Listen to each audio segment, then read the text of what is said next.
Sa 咧，阿 Sa 你有係啦，阿 Sa 啲咩嘢？而家上乜嘢啊？其實開頭你哋叫我哋話諗下啲咩題目，咁我又諗到有阿 Sir 成日教我哋上堂咧，你有啲叫做佢有佢嘅嗰個咩叫做唱歌嘅技巧啦咁我成日記得佢講乜嘢？吐字咬字用力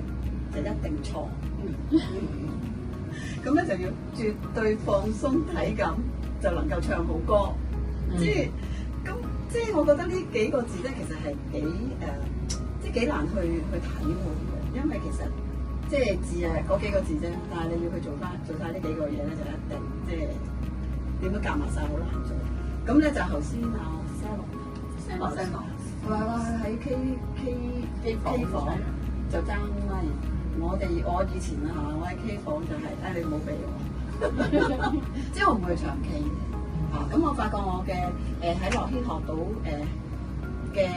我係啲音樂，所有關於音樂一啲啦，哆唻咪發嗦啊，或者咩嘢音準啊、拍子咧，我覺得我係喺度學嘅，真係喺度學嘅。咁咧就係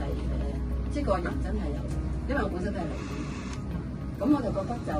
唱一首歌，有啲朋友覺得好似好易咯，但係對於我嚟講覺得我就覺得好難，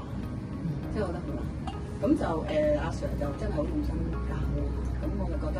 即係我哋一個咁用心嘅阿 Sir，咁我哋都應該要做一個好用心嘅學生咯嚇。我自己嘅感受。阿班長，你覺得阿 Sa 點樣咧？合格，我呢個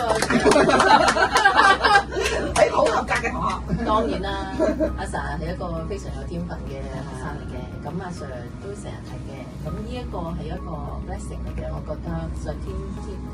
俾咗一副好靚嘅聲俾阿 Sa，咁就好似阿 Sa 講啦，即係你 Sir 咁用心咁樣教我哋咧，咁既然你又有自己嘅天賦，即係有一部分嘅天賦啦，當然唔係全部啦。咁真係唔好嘥咯，我哋即係應該繼續努力，盡力投入。咁我覺得即係做一個用心嘅學生咯。